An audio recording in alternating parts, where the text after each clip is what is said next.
Hey everyone, and welcome to Boston Autoblog. The future is now, as once again we're taking a look at another EV, but this time in a different price range. As we've been spending quite a lot of time around $50,000 taking a look at the Tesla Model Y, Model 3, Ford Mustang Mach-E, and Volkswagen ID.4.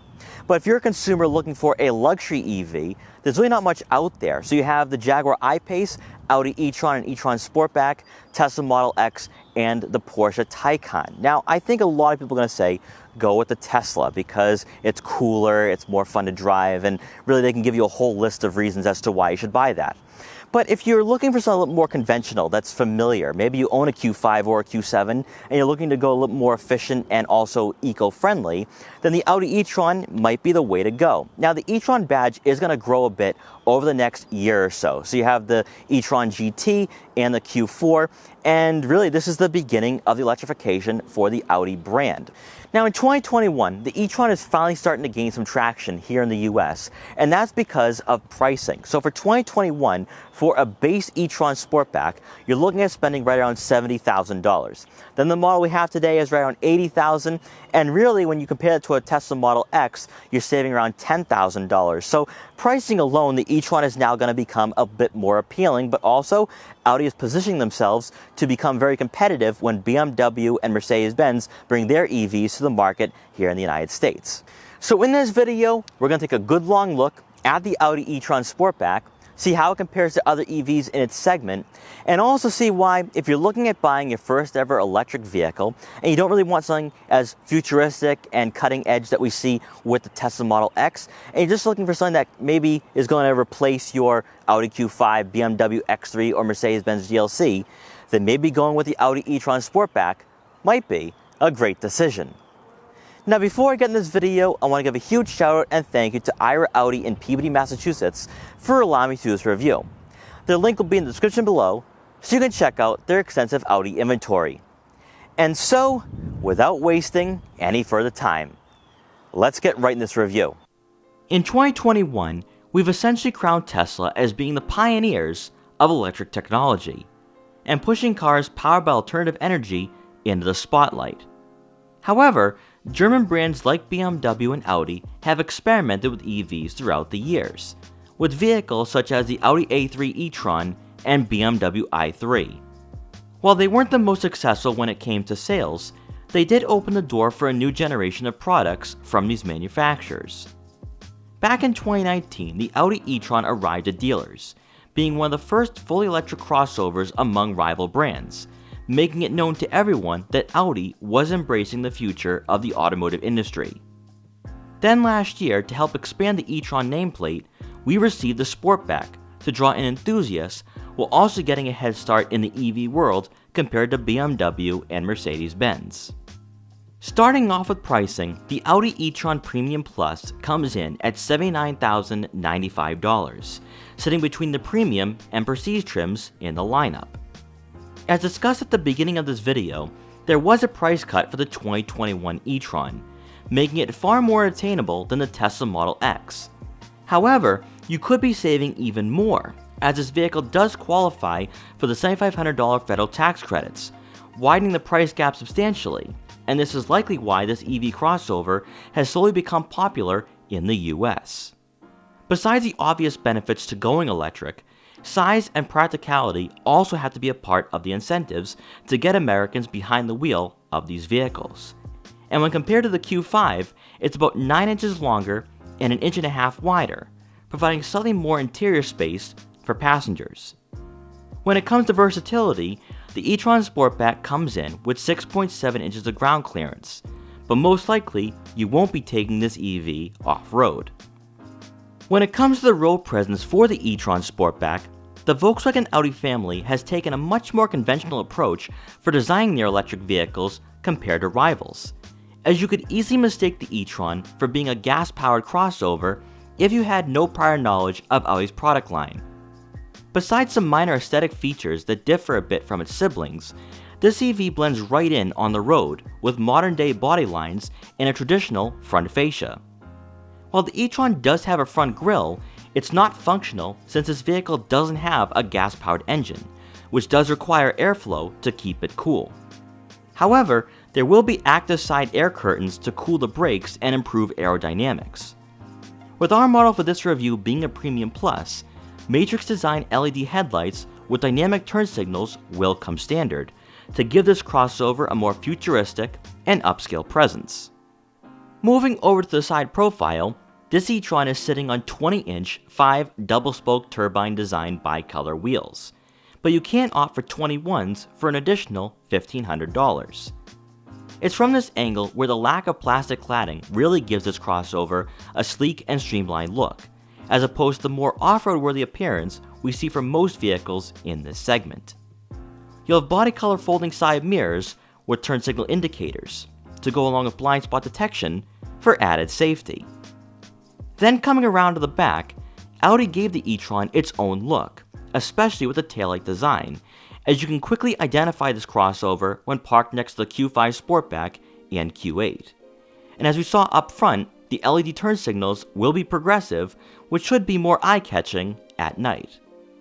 Appealing to a younger demographic and enthusiasts, the Sportback roofline and free-flowing C-pillars is a trend we're seeing quite a bit in the automotive industry, while also giving this EV a better road presence than the Jaguar I-Pace, and even better, does very little to impede on rear cargo space. Under the hood, you will have a frunk, which is just the right size for your charging cables and smaller items.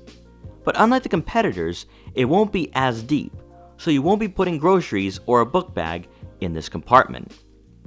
Getting to performance, the Audi E-Tron Sportback will be powered by dual electric motors to give you 355 horsepower and 414 pound-feet of torque. And in sport mode, there will be an overboost function when accelerating off the line, to increase those numbers to 402 horsepower and 490 pound-feet of torque to get you from 0 to 60 in right around 5 seconds. More importantly for buyers looking for some versatility during the winter, having those dual electric motors means you will receive Audi's Quattro all-wheel drive system to take on some unplowed roads. When it comes to range, the Sportback is rated at 218 miles, which is a slight boost from last year and should be adequate for most weekday commutes. Stepping inside, you grab power adjustable heated and ventilated leather seats for both the driver and passenger, with the driver's side being 2-position memory for added convenience. If the interior seems familiar, it's because the e-tron shares a very similar dashboard layout with the Audi Q7, as you'll have dual touchscreens, and despite the center console being slightly different, the overall driving environment is what you expect from this brand. With the optional brown leather seats, the cabin really brightens up, and it just adds a classy ambiance to this crossover. In front of you, as expected, you will have Audi's virtual cockpit that provides the best resolution and quality in this segment. And by having the ability to customize this display, it fits the futuristic character of the e-tron. Then moving over to the Infotainment System, this is Audi's latest MMI user interface. And while there aren't physical buttons to quickly get you to different menus, this head unit is one of the most responsive systems on the market today. You don't deal with the lagging that we see in competitors, saving you time and frustration when using this screen while driving. Of course, you will have Apple CarPlay and Android Auto compatibility to go along with onboard navigation and the Bang & Olufsen 3D Premium sound system, which does come standard for the Premium Plus. From this screen, you can scroll through the different drive modes, which not only affects throttle response and steering input, but since we have air suspension, ride height will be adjusted as well. As we see in most new Audis today, the e-tron will have a 3D camera, giving you a 360-degree view to aid in parking. On top of that, you'll have a top view, side view, and front and rear cameras with trajectory to make sure you don't get yourself into trouble when parking this crossover. Below, the second screen is home to your climate control settings for both the front and rear seating areas, and 3-level heated and ventilated seats. For the center console itself, here you'll find a start-stop button, park assist features, and a volume knob for the head unit. Next to you, there will be 2 cup holders, which can be conveniently hidden, 2 USB-C inputs, a 12-volt outlet, and a wireless phone charging pad. And for the center storage compartment, there will be enough room for smaller items. And rounding out the front seating area, above will be a panoramic moonroof to to let in a lot of natural light to the interior. Now for passengers in the back, we're going to start off on the passenger side, and this seat is adjusted further back. It's also on a recline, and I still have a few inches of legroom to work with here. Now keep in mind that the e-Tron is a little bit bigger than a Q5, so you're not going to notice much of a difference when it comes to legroom. Obviously, if the e-Tron was around the same size as a Q7 or Q8, I think you could fit people around maybe 5'10", 5'11" back here pretty comfortably. Now, adding to the comfort, we do have a good amount of headspace to work with here. And one thing we don't normally see in the EV segment is the ability to close the sunroof and have the blinds closed. So that way, we don't have unnecessary light coming onto the screen and causing some glare. Now, we did see this with Volkswagen as well with the ID.4, and really, Ford doesn't offer that, Tesla doesn't offer that, so it's really great to see. I understand that having that fixed sunroof is futuristic, it brightens up the interior, makes it bigger, but I think if you have a family, and specifically if you have kids in the second row, you might want to have that sunroof closed. So I think it's really great to see. It's awesome that Audi and Volkswagen are focusing more on that family aspect, but also kind of making these vehicles seem more conventional rather than futuristic like we're seeing with the Ford Mustang Mach-E and the Tesla line of vehicles. Now, for the center seat, the floor is basically flat, so theoretically you could fit a third person back here. The only issue is, and I think the e-Tron is just a slightly bigger compact crossover, is that shoulder room is going to be the issue. So if you have 3 average sized adults, it's going to be quite the squeeze for all 3 of them. Obviously, I think if you had kids back here, you might be able to have that third kid in the center for longer drives, but if you're daily driving this vehicle, it's probably best if you just have 2 people in the second row. And then on the driver's side, this seat is adjusted to someone of my height, around 5'5", and I have plenty of legroom to work with here. So I have a lot of room to just relax and recline. So if you have a shorter driver like myself and you're sitting in the second row, you're going to be nice and comfortable.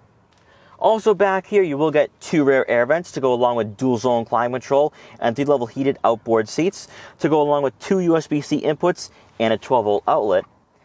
And rounding out the rear seating area, you do get a center armrest with 2 cup holders. Now coming around to the back, you're going to receive a power liftgate. And inside, you're going to find right around 27.2 cubic feet of rear cargo space. Now, keep in mind that the regular e-Tron that has more of the crossover-like roofline is going to have about 28 cubic feet. So you're only sacrificing 1 cubic foot of space behind the second row seats with the Sportback design. This is actually really practical. We have enough room for, I'd say, 2 to 3, if not 4 bags of luggage if you are going to go on a road trip with the family. Also, there's plenty of room for groceries, smaller items, and for myself, my camera gear. Then with the second row seats folded, that space right around doubles in size to 54.5 cubic feet. So overall, the e-Tron is pretty much the same size as an Audi Q5 when it comes to dimensions. And also, of course, when you are comparing it to the regular e-Tron, you're only losing a grand total of about 2 cubic feet. So it's not that bad. I think if you're looking for something more sporty and something more cutting edge, then I think the Sportback is going to be just fine. Then on either side of the rear cargo area, you are going to find some netting for some smaller items. Also on the right side will be a 12-volt outlet. So if you are maybe carrying water bottles with you or maybe even car detailing equipment, you can keep that right there and they won't be thrown around on your more valuable items on a more spirited drive. And then beneath the floor mat, you will find an additional storage space for some smaller items, maybe some more valuable items you don't want people to see while this vehicle is parked at a restaurant or the mall. And you'll also find a spare tire. And then once you're done, just press the button and the liftgate will close automatically. All right, so let's take the Audi e-Tron out for a test drive to see how it performs, how it handles, how it drives, and how it compares to other EVs that we have driven so far on the channel, and also see if it's the right EV for you. Now, one thing that I do like about the Audi e-Tron is that you do get a small little propulsion noise. So it's almost like that futuristic sound that we get in the new Porsche Taycan.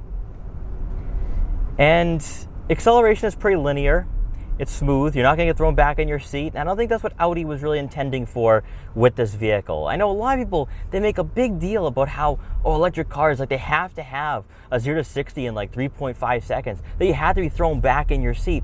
And I don't believe that's necessarily true, because I think a lot of consumers are going to go with a vehicle and an EV that drives similar to their gas-powered vehicle. So I'm not going to sit here and say, it has to be, like a Tesla Model X, or it has to be like a sports car. I don't think that that's what most Americans are going to go for and what they find appealing.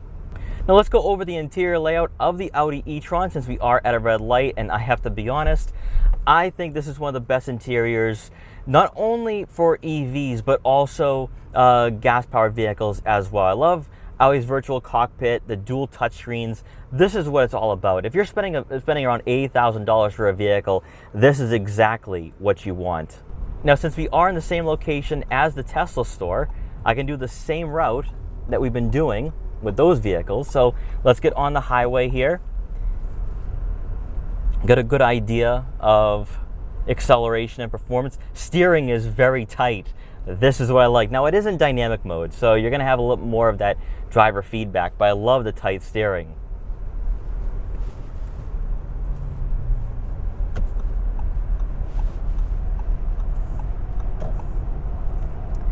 Now, accelerations are very linear, feels very similar to what I experienced in the Volkswagen ID.4, and in my mind, the e-tron is the more grown-up version of the ID.4, despite the fact that this is built on a different platform. So the ID.4 is built on the MEB, and this is built on the MLB, and the MLB is the same platform that we see with the Q5, A4. A lot of the more luxurious Audis are built on the MLB platform, and this feels really nice. It's actually quite serene. And the thing is, too, I think a lot of Americans want this. They want to feel this when they're driving. I don't know if they want necessarily to be pushed back in their seat and feel that sports car-like driving dynamics. And that's what I think as journalists we get caught up in. Because we look at the Tesla vehicles, we look at even the Mustang Mach-E, and we expect that every single EV has to be like that, and not necessarily. This is actually going to really translate very well with a lot of consumers who are on the fence. People who own a Q5 today or BMW X3, this is for them. I think Audi is really trying to compete with the other German brands like BMW and Mercedes-Benz. They're not trying to really compete with Tesla at the moment. I think when you look at that price cut, it puts this vehicle in a whole different price point and segment in my mind. And I think that if you are somebody that is looking to go a little more efficient and eco-friendly and you own a Q5, this will feel very natural to you. It doesn't feel much bigger. I think interior-wise, it's more upscale, so you have the dual touchscreens, and of course, you have Audi's virtual cockpit. But this is what a lot of consumers are looking for right now. Now, I do have to say, though, and this is one thing I really love about EVs, is that you have a nice lower center of gravity. So even though this vehicle isn't going to be the most off-road worthy, despite the fact that we are on air suspension and you can lift the suspension a bit, this is going to be a vehicle that you're going to be enjoying around town and going on longer road trips. It's really comfortable. That air suspension makes a huge difference for sure. Also, another thing too is that when it comes to cornering, you feel a bit more planted. And in my mind, I think EVs are actually better when it comes to driving dynamics compared to gas-powered vehicles that are not sports car oriented. So when you're thinking like Q5, X3 that don't have sports suspension, I think EVs are better because it's heavier. So you're planted to the road, you feel connected to the road, and that's why I actually find all the EVs that I have reviewed so far very enjoyable to drive. It's been very fun checking these crossovers out. Now, when it comes to front vision, you have plenty of it. A-pillars are actually super thin. You have a nice panoramic view in front of you, and this is really nice. I have a lot of vision to work with here. Then when it comes to seating position, you don't sit up as high as we experience in most crossovers, but you still sit higher up than in most sedans, so I like that for sure. Gonna have a good opportunity to see what the acceleration is like. It's just linear. All of it is linear. And we're up to 60. That was right around 5.5 seconds, if my math is correct. It feels smooth. That's the thing with a lot of electric vehicles right now, you expect that immediate propulsion to about 60 miles an hour in like 3 seconds, where this is linear, and you don't get that pushback in your seat, but it's still pretty nice. You still have that nice quick acceleration. I think it's quicker than a Q5. Now, to be quite honest though, I think that this is a nice gradual progression in the automotive industry. I keep saying that with the EVs I have reviewed. And then the thing with the e-tron is that it's really more conventional, because I think if you didn't have any pre-existing knowledge of this vehicle, you would think that it's gas powered, that it actually has an engine under the hood. And that's what Volkswagen and Audi is really trying to do. They're trying to make electric vehicles more mainstream and acceptable, where Tesla, well, for people of my generation, millennials, we love them, but for older generations, even Gen X, maybe not. You know, maybe just the technology and even the styling might not be there. Even for myself as an enthusiast, I don't find Teslas to be the most beautiful looking vehicles on the road. Whereas Audi's done a good job of really making these vehicles blend right in with their lineup. So this looks pretty much like the Q5. It looks like a smaller, more scaled down version of a Q7. So I think Audi's done a great job with that. But I gotta be honest though, this is a nice, relaxing driving experience that feels very similar to the Volkswagen ID.4, but I think is a lot more premium, of course. When it comes to interior quality, also the technology that you have here, it's a lot more upscale, and that's to be expected. You're looking at a vehicle with the ID.4 priced around like $50,000 on the high end, whereas this is $80,000. So I expect to have a little more of the creature comforts, but this is definitely a great upgrade over those vehicles. Now, even when you're comparing it to the Mustang Mach-E, this is more comfortable by far. But honestly though, I think now in 2021, when you look at the pricing situation, the differential between the Model X and the Audi e-tron, it's hard to pass up the e-tron, especially when you're comparing that to, say, a Jaguar I-Pace. There's just not a lot out there right now. And I think Audi's positioned themselves to be a leader in the EV world when you start comparing it to, say, what BMW is going to be coming out with and Mercedes-Benz. You know, to have this product out there first is going to go a long way. It paves the road and paves the way for the Audi Q4 and the e-tron GT. And I have to say that for most average consumers, most Americans, they're gonna find a vehicle that drives like this more appealing, because as journalists, we get caught up in the performance numbers, in, you know, just having that more sports car like driving atmosphere, and we think that that's what electric consumers want. And I don't agree with that. I think electric consumers are no different than average Americans, and we look at them as being like this separate entity, and I don't agree with that. I think now we're starting to see in 2021 more people adopting EV and really going into more eco-friendly direction, and this would be a great option for somebody coming from a luxury compact crossover. I don't think that someone who drives a Q5 today is looking for a Model X and being thrown back in their seat and 0 to 60 times around 3 seconds. That's not what they're looking for. They're looking for luxury and comfort, and that's what this vehicle provides. Now, getting into the range anxiety aspect of this test drive, of course, you're going to have right around 218 miles of range, which is not really that all impressive, but when you're comparing that to a Jaguar I-Pace, you're looking at a difference of maybe 15 to 20 miles, which that isn't that much in the grand scheme of things. Obviously, when compared to Tesla, that's going to be a much bigger difference. But I hear reports that the Tesla Model X doesn't get 340 miles of range. It's getting more close to 260, 270 in real world driving, and I've heard that quite a bit with Teslas.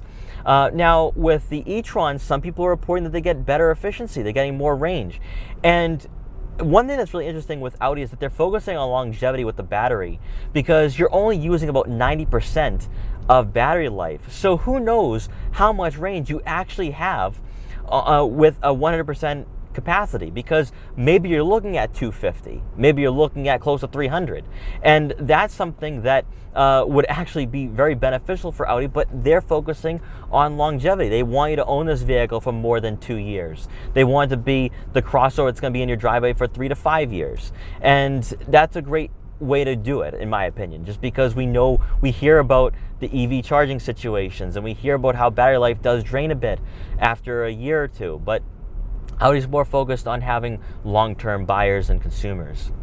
But also, I think this is just a beginning. It's an appetizer of what we're going to see from Audi in the future, because I think the Q4 is going to have very competitive range.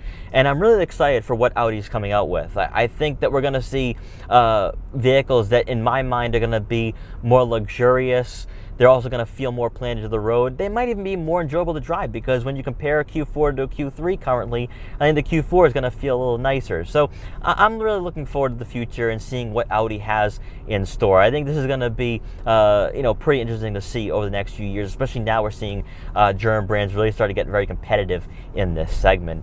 But overall, I really like what the Audi e-tron has to offer, even though with its limited range, that might turn off some buyers. But overall, when it comes to luxury, features, and technology, I think this is a great vehicle overall. So at the end of the day, the Audi e-tron Sportback is a great start for the brand when it comes to embracing electric technology. Now, also with the price cuts, it becomes more competitive in this price range and segment, and in my mind, no longer competes with the Tesla Model X. Because unless you have a budget around $100,000, you're not going to be looking at buying a Tesla Model X anymore, just because with the long range, you're looking at $89,000 for a base price, and the Plaid comes in over $100,000. Whereas with the e-tron, you're looking at a base price around $65,000, and then with the e-tron Sportback, $70,000. So you're saving $20,000 right then and there. And then with the Premium Plus, at least for this specific model, you're saving $10,000 overall. So I think the e-tron is better suited for someone on more of a stricter budget that's looking for a luxury EV. Also, it competes better with the Jaguar I-Pace. Also, I think what Audi's done here is that they're trying to position the e-tron to compete with the new EV crossover coming from BMW, and also whatever Mercedes-Benz has planned in the near future. And then also when it comes to the interior quality and the comfort, I think it's a step up over the Jaguar I-Pace. And of course, it is a step up over the Tesla Model X. I know a lot of people are going to be upset with that just because Tesla has its adamant supporters. And of course, you have all the technology at your fingertips. But I think for Audi, they're making a vehicle that's more conventional, that is going to really draw in buyers who own an Audi Q5 today or BMW X3, and they're going to own an e-tron tomorrow. So that's really where I think Audi's focused on. So guys, thank you so much for watching this video. Please like, comment, share, and subscribe for more. Also, make sure to follow me on Instagram at Boston Autoblog so you can see what I'm up to and what vehicles I'll be featuring in the future. And I will see you guys next time.